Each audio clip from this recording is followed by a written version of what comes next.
je porte des bottes. Ce ne serait pas correct si j'allais prendre la chaise qui est là pour la battre sur la tête de Richard.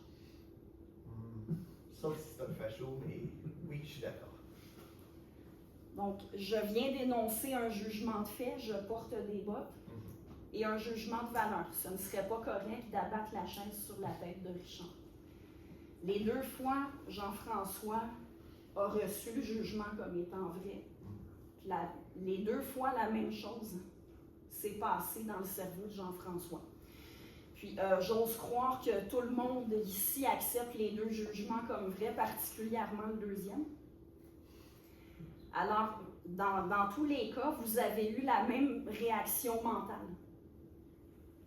Quand on reconnaît ce qu'on entend comme vrai, c'est toujours le même processus au niveau du cerveau, peu importe que ce soit une question strictement de fait ou que ce soit en même temps une question de valeur. Parce que je vous rappelle, les valeurs sont une sorte de faits. Il y a des faits qui ne sont pas des valeurs, mais toutes les valeurs, on dirait à risque, sont des faits. Ah, la notion de fait subjectif. Ça, c'est mon chat. Alors, je vous dis, Croque-Mitaine est le plus beau chat du monde. Est-ce que c'est un fait? Est-ce que je considère que tout le monde devrait trouver que Croque-Mitaine est le plus beau chat du monde? Non. C'est un fait subjectif. En ce moment, je vous donne une information, sauf que ce n'est pas une information sur Croque-Mitaine. C'est une information sur moi. Croque-Mitaine est le plus beau chat du monde pour moi. Harris, dans son livre, donne un exemple un peu semblable. Lui-même a des enfants. Au moment où il a écrit son livre, il avait une fille. Alors, il dit, bien, pour moi, ma fille, c'est la petite fille la plus adorable. Mais je conçois qu'un autre père a exactement le même rapport avec sa fille. Alors, vous voyez ici, on parle d'un fait subjectif. S'il y en a d'autres ici qui ont un chat et qui l'aiment, ils se figurent parfaitement ce que je ressens par rapport à Croque-Mitaine. D'autres peuvent faire le lien avec leur chien, avec un autre animal de compagnie ou avec autre chose. Alors, même indépendamment de la neuroscience, on est capable de penser à des expériences communes. Tantôt, je parlais de le fait de se cogner. On sait que ça fait mal. Si vous voyez quelqu'un d'autre se cogner, vous ne ressentez pas sa douleur directement, mais vous êtes capable de vous figurer ce que ça lui fait. Mais qu'est-ce que la neuroscience va apporter de plus? C'est qu'on peut aller voir au niveau du cerveau les impacts des différents événements du monde. Alors, avec la neuroscience, des choses dont on pouvait déjà prendre connaissance objectivement, sur lesquelles c'était déjà possible de communiquer, là, on va pouvoir en affiner notre connaissance.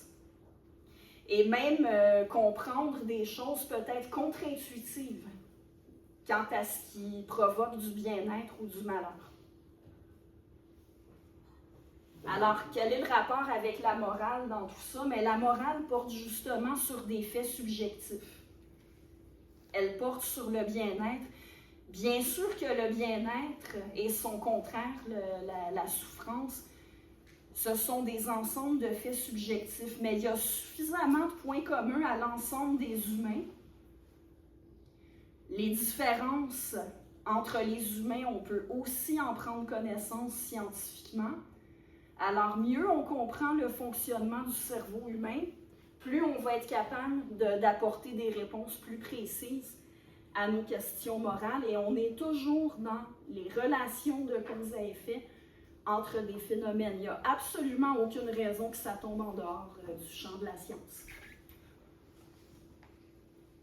Alors, Harris, quand il parle de faits subjectifs, il reprend la distinction que fait Searle entre ontologiquement objectif ou subjectif. Les faits pertinents sont ontologiquement subjectifs parce que le bien-être ou la souffrance sont ressentis par un individu à la fois, mais c'est objectif sur le plan épistémologique, c'est-à-dire qu'on peut en prendre connaissance.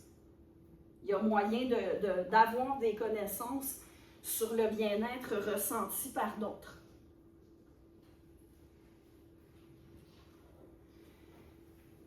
Ici, d'un point de vue conséquentialiste, on peut soulever des questions comme par exemple, si on sait que la perte de quelque chose, même si les résultats finaux sont identiques, quelqu'un qui a perdu quelque chose va ressentir davantage de mal-être, de souffrance, que quelqu'un qui ne l'a jamais eu. Avoir perdu 100 $, ça nous dérange. Si on n'a jamais eu les 100 $ dans notre porte-monnaie, le résultat, c'est quand même un porte-monnaie vide. Mais celui qui a perdu ce qu'il avait va souffrir davantage que celui qui n'a jamais eu. Ou quand on nous a fait miroiter la perspective d'obtenir quelque chose et que finalement on ne l'obtient pas, on souffre. Si on n'avait jamais pensé l'obtenir, on n'a pas cette souffrance-là. Est-ce que c'est quelque chose à prendre en compte en morale? Certains diraient, mais c'est beaucoup trop subjectif pour créer une obligation. J'imagine qu'il y en a qui ont vu ici le film Cendrillon, la version Disney, le dessin animé. Dans Cendrillon, à un moment donné, quand Cendrillon apprend qu'il va y avoir un bal puis que toutes les jeunes filles sont invitées, devant ses deux belles-sœurs, elle demande à sa belle-mère, « Ben moi, est-ce que je vais pouvoir y aller? » Normalement, je devrais pouvoir y aller. Ça dit, toutes les jeunes filles sont invitées, je fais partie de la famille. Alors là, les deux sœurs ont une réaction, ben non, on ne veut pas que Cendrillon vienne. Et la belle-mère dit, bien sûr, Cendrillon, tu pourras y aller, si tu as terminé tout ton travail. Et si tu trouves quelque chose de convenable à te mettre. Cendrillon explose de joie et retourne à ses occupations. Et les deux demi-sœurs disent, « Maman, vous vous rendez compte de ce que vous venez de lui dire? » La belle-mère, avec un air indubitablement cruel, répond, « Bien sûr, j'ai dit si. » Si c'est assez objectif pour être utilisé par cruauté, si c'est assez réel pour qu'on puisse s'en servir à des fins malveillantes, c'est certainement assez réel pour justifier un devoir d'en prendre compte, d'en tenir compte quand on fait des réflexions sur l'éthique, sur comment on devrait agir. Un fait subjectif, c'est un fait. La manière dont notre cerveau fonctionne, c'est à prendre en compte. C'est pas parce que c'est ressenti par une personne à la fois que ce n'est pas réel.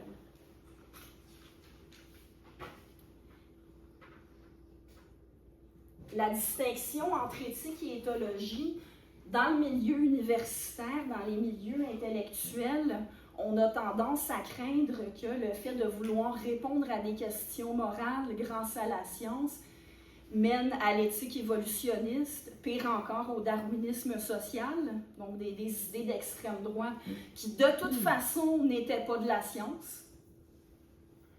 Le darwinisme social, c'est de la pseudo-science. Sam Harris ne prétend absolument pas que la théorie de l'évolution nous apporte des réponses à nos questions morales. Il fait la même distinction qu'on fait communément entre éthologie et éthique. Il y a 3 projets qui sont tous pour la science, mais qui doivent être distingués. Expliquer pourquoi les gens ont tendance à adopter certaines idées et certains comportements au nom de la morale, ça c'est de l'éthologie.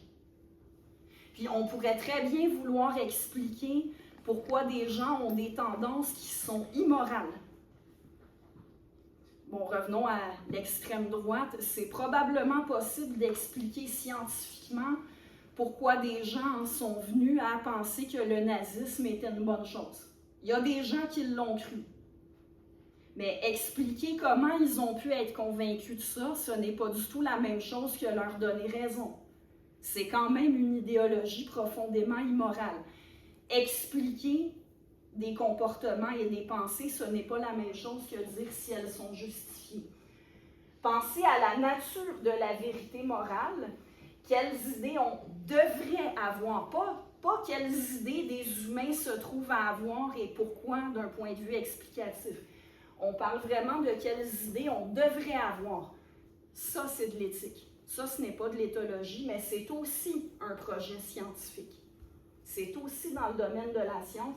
Et troisièmement, compte tenu que le libre arbitre n'existe pas, que notre cerveau fonctionne dans l'interaction avec l'environnement, on sait qu'une fois qu'on va avoir établi quelles règles on devrait suivre, il ne suffira pas de les prescrire en s'attendant à ce que les gens choisissent de les suivre.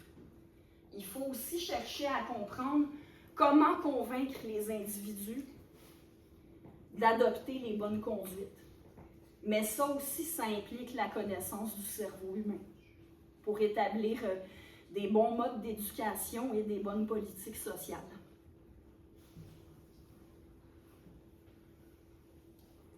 Harris ne tombe pas dans le sophisme naturaliste. Un comportement peut être naturel sans être moral. L'intimidation est un comportement naturel. Ça existe dans toutes les sociétés humaines, ça peut s'expliquer avec toute une série de facteurs. Ça ne veut pas dire que c'est un comportement moral. Tout comme le cancer est naturel, c'est Harris lui-même qui donne cet exemple-là. Le cancer est naturel, ça ne veut pas dire qu'il ne faut pas chercher à l'éliminer. Alors d'admettre qu'il y a des comportements comme la violence territoriale, la xénophobie, l'intimidation, etc., il y a des explications biologiques, il y a quelque chose de naturel dans ces comportements-là, mais ça ne change pas le fait que ça crée du mal-être, ça crée de la souffrance. Donc, on doit essayer de comprendre comment on peut faire en sorte de les éliminer ou en tout cas d'en diminuer l'occurrence le plus possible.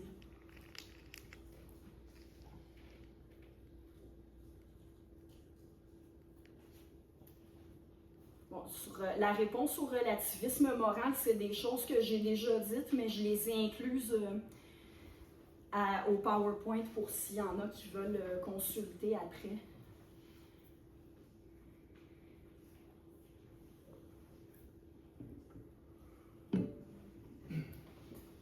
Je vais seulement relever le point suivant. Ne pas confondre entre admettre qu'il existe plusieurs bonnes réponses à une question et dire que toutes les réponses sont bonnes à l'infini. Est-ce qu'il y a un système de valeurs qui est le meilleur et qui surpasse tous les autres? Probablement pas. Mais est-ce qu'il y a des systèmes de valeurs préférables à d'autres? Certainement. Donc, ce n'est pas la même chose. Admettre une pluralité de réponses, comme on fait en nutrition, en fait. Il y a plusieurs bonnes façons de se nourrir. Mais manger du McDonald's pour tous ses repas, objectivement, ça, c'est pas une bonne façon de se nourrir. Et objectivement, l'arsenic n'est pas de la nourriture.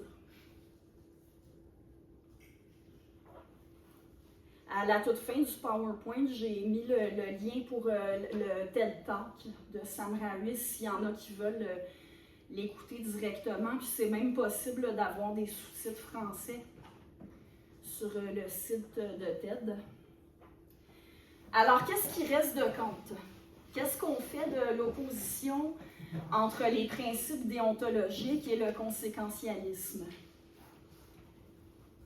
De vouloir maximiser le bien-être, le dilemme classique. Est-ce que ça veut dire que sacrifier un individu ou une minorité pour accroître le bien-être des autres est un devoir moral? Est-ce que c'est même acceptable? Alors ici, Harris va dire un dilemme comme ça est mal posé parce que ça repose sur une conception incomplète du bien-être humain. L'équité, le respect, ce ne sont pas seulement des principes abstraits, nous dit-il. Ce sont des expériences ressenties. On est naturellement, on souffre naturellement devant l'inéquité, surtout quand on en est la cible, ou quand c'est quelqu'un qu'on aime qui en est la cible. Alors, l'équité stimule l'activité cérébrale liée à la récompense. Inversement, juste le fait d'accepter la description d'une situation inéquitable, on est obligé de faire un effort pour contrôler les émotions négatives que ça suscite. Alors, l'équité n'est pas strictement un principe. C'est pas, contrairement à ce que disait Kant, la morale n'est pas un pur produit de la raison. Elle implique les sentiments. De plus, nous comme humains, comme on est capable d'anticiper le futur, un futur éventuel, le seul fait de savoir qu'on a des droits, qu'on ne risque pas d'être sacrifié pour le bonheur des autres, juste ça, c'est une source de bien-être. C'est une source de sécurité. Ça fait partie du bien-être. Donc, les droits humains sont toujours autant justifiés, ils sont une condition du bien-être. Pour ce qui est du principe d'universalisation, encore là, qu'on doive être conséquent, qu'on dise la même chose, peu importe de quel point de vue on se place, intuitivement, on accepte cette nécessité-là, aussi bien dans le domaine intellectuel, le domaine rationnel, que dans le domaine éthique. Alors, les principes de Kant ne sont pas achetés aux poubelles. Par contre, là, je vais donner peut-être un coup de pied dans un nid de guerre, mais quand on parle du désaccord entre Kant et Hume quant à l'explication du sens moral, Hume considérait que le sens moral repose sur des sentiments naturels qui sont ensuite orientés par la socialisation, alors que Kant considérait qu'on fait un raisonnement purement rationnel et qu'on choisit de suivre la règle, ou en tout cas qu'on est capable de choisir de manière purement rationnelle de suivre la règle. Moi, il m'apparaît qu'avec ce qu'on sait aujourd'hui, on serait rendu à dire à nos étudiants, sur ce point-là précisément, Hume avait raison, Kant se trompait. Ça n'existe pas, faire quelque chose pour des raisons purement rationnelles. Il y a toujours la structure du cerveau, le fonctionnement psychologique qui est impliqué. Entre autres, pour ce qui est de l'empathie, bon, Hume appelait ça sympathie, mais le mot a changé de sens. Aujourd'hui, on parle d'empathie. On s'est rendu compte que les humains qui n'ont pas d'empathie, les psychopathes, sont incapables de développer un sens moral. Dans son livre, il parle des petits-enfants, des enfants de maternelle. Parce que la psychopathie, si j'ai bien compris, c'est inné, c'est-à-dire l'enfant psychopathe a un déficit d'empathie dès le début de sa vie. Les petits-enfants font assez vite la différence entre une règle morale et une règle qui est établie par l'autorité et que papa, maman ou la maîtresse peut invalider temporairement. Par exemple, les enfants, dans leur classe de maternelle, habituellement, il y a déjà 2 règles qui s'appliquent. On n'a pas le droit de manger dans la classe et on n'a pas le droit de donner des coups à ses petits amis. Un enfant normal, si vous lui posez la question, si la maîtresse te disait « Aujourd'hui, c'est spécial, je vous donne du chocolat pour Pâques, vous pouvez le manger dans la classe. » Si vous demandez à l'enfant, si la maîtresse te dit ça, penses-tu que tu peux manger dans la classe? L'enfant va dire, ben oui, si la maîtresse le dit, on a le droit. Et si la maîtresse te disait, aujourd'hui c'est spécial, tu peux donner des coups à tes petits amis. Un enfant normal, ben probablement qu'il ne répondra pas à la question parce qu'elle va le prendre de court. Intuitivement, il fait très bien la différence. Il comprend que l'interdiction de donner des coups, c'est pas parce que la maîtresse le décide. Il ne faut pas le faire. Un enfant psychopathe ne fera pas la différence. Dans les deux cas, si la maîtresse dit qu'on peut, on peut. Il n'y a aucune différence ontologique de son point de vue. Alors finalement, comment faire pour que les individus se conduisent bien? Rien de nouveau pour une salle pleine de profs de philo. Nous sommes le résultat de la biologie et de la culture. Double déterminisme. Alors, le cerveau humain répond à des informations qui viennent de plusieurs sources, le monde extérieur, mais aussi ce qui se passe à l'intérieur du corps. Mais étant donné que les humains parlent, le fait d'utiliser un langage, le fait de communiquer par concept, les mots, parlés ou écrits, les signes, vont se substituer à des expériences. C'est-à-dire, si je vous dis qu'il y a 7 ans, j'ai fait un voyage de 3 semaines au Portugal, vous comprenez ce que je vous dis. Vous savez à peu près ce que c'est le Portugal, ce que c'est un voyage. Vous ne m'avez pas vu faire mon voyage, vous n'étiez pas avec moi, vous n'avez pas fait l'expérience, mais vous êtes capable de comprendre. Ce qui n'existe pas dans d'autres espèces. Tous les animaux, beaucoup d'animaux communiquent, mais leur communication est toujours prisonnière du contexte. Ils peuvent avertir de la présence d'un prédateur, ils peuvent voir un partenaire potentiel puis essayer de le convaincre d'avoir une relation. Ils peuvent menacer quelqu'un menacer un autre pour lui faire comprendre de s'éloigner, mais ils sont toujours prisonniers du contexte. Mais le langage nous a permis de développer ici une sphère de signification, comme dit Harris. Alors, ça vient augmenter nos déterminismes de manière exponentielle. Mais tous nos comportements, dit Harris, je vous invite à lire son livre au complet, sinon il a écrit un livre sur le libre arbitre en soi, On Free Will, un livre très court, où il explique pourquoi le libre arbitre est une illusion. Tous nos comportements sont causés par des événements biologiques et nous n'en avons pas connaissance. En fait, nos intentions sont déterminées dans notre cerveau avant même qu'on sache qu'on a l'intention. Quand on prend connaissance de notre intention, ça fait déjà un moment qui est déjà réel dans notre cerveau.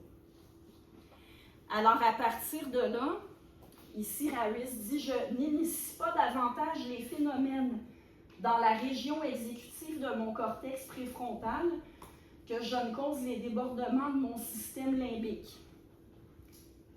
La vérité semble inévitable. En tant que sujet de ma propre expérience, je ne peux pas savoir ce que je vais penser ou faire avant qu'une pensée ou intention surgisse.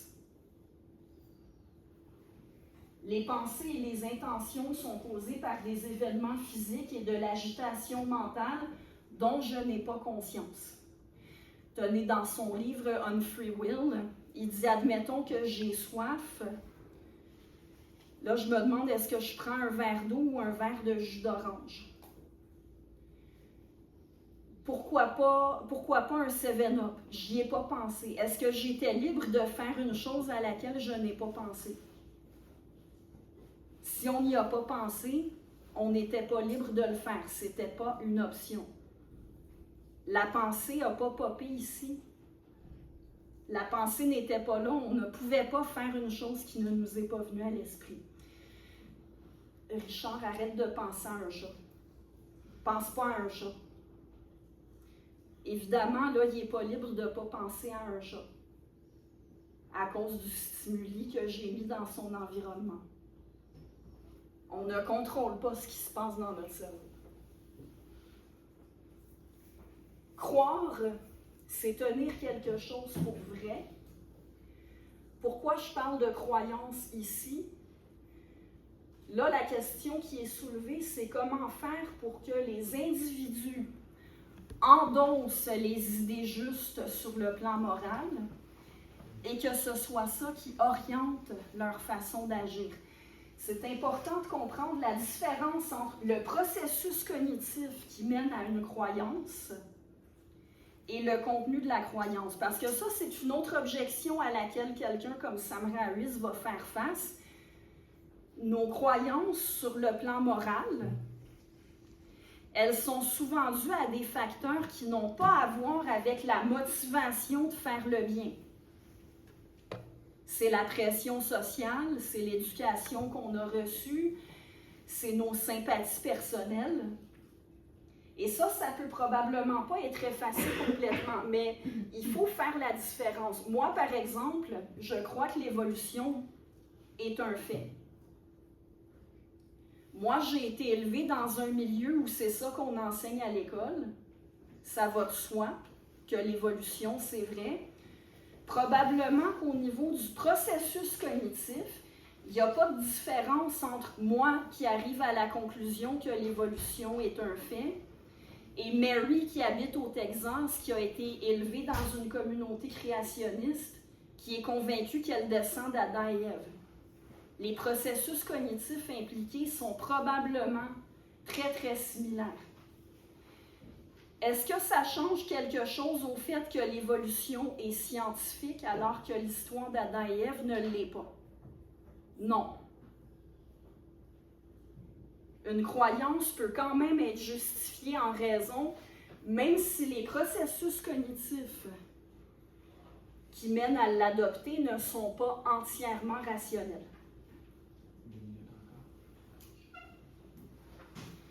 Alors, je répète qu'une croyance justifiée sur le plan moral, c'est une croyance qui implique une compréhension plus juste des relations entre les comportements humains et le bien-être humain. Alors, même si le processus qui a mené quelqu'un à avoir des bonnes idées morales n'est pas entièrement rationnel, ces croyances, elles, peuvent être justifiées rationnellement. Donc, la question, comment faire pour que les croyances morales justifiées rationnellement soient endossées par les individus et orientent les comportements individuels, c'est aussi une question pour la science. Mieux on comprend comment fonctionne le cerveau humain, plus on peut établir des bonnes façons d'élever les enfants et aussi des bonnes politiques sociales. Ici aussi, je donne un exemple pour illustrer. Sachant que notre cerveau est ainsi fait que notre sympathie est davantage sollicitée si on entend parler d'une victime identifiable avec un nom et un visage que si on entend parler du malheur d'un grand nombre, bien ça pourrait être pris en compte quand on fait des campagnes de sensibilisation ou quand on essaie d'expliquer à un enfant pourquoi il devrait agir d'une manière plutôt que d'une autre. Bien, regarde, si ça arrivait à ton amie Marianne, qu'est-ce que tu dirais? Ça peut être...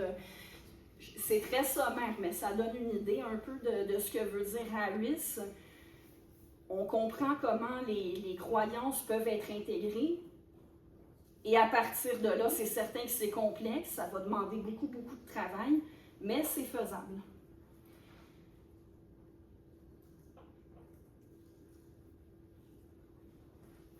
Donc, encore une fois, Harris distingue 3 projets. Expliquer pourquoi les gens ont tendance à adopter des idées et des comportements au nom de la morale, ça, c'est de l'éthologie. Ça existe, c'est valable, mais ce n'est pas de ça qu'il parle ici dans The Moral Landscape. Il parle vraiment des projets 2 et 3. On sait qu'il ne suffit pas du projet 2, c'est-à-dire, oui, on veut prescrire les bonnes règles, et pour savoir quelles sont les bonnes règles, ça prend un travail scientifique. Mais en plus, il faut aussi s'intéresser à la manière dont les croyances peuvent être... je cherche un mot qui ne soit pas déshumanisant, parce que je sais que ce que je dis, on dirait qu'on parle de conditionnement. Moi, honnêtement, je n'ai pas vraiment de problème avec ça, parce que j'ai intégré que l'humain est un animal comme les autres, mais... Comment? Entraînement, oui, si on veut. Des bonnes méthodes d'éducation, entre autres avec les enfants, pour les amener à adopter les meilleures croyances possibles. Donc, convaincre les gens qui ont des mauvaises idées sur le plan moral de changer leurs idées. Choisir librement ses croyances n'est pas le fait des esprits rationnels. On ne choisit pas librement ses croyances. Nos croyances sont contraintes par le réel et par le fonctionnement de notre cerveau. Donc, plus on comprend comment les croyances sont acquises, plus on peut agir de façon à inciter les individus à adopter les meilleures croyances possibles. Et devenir raisonnable n'est jamais mauvais. Nous dit Harris, je ne connais aucune société dans l'histoire qui ait souffert parce que le peuple était devenu trop raisonnable. Ceux qui voudront récupérer la présentation PowerPoint, vous avez le lien. Sinon, vous pouvez tout simplement googler Sam Harris TED Talk, How Science Can Answer Our Moral Questions.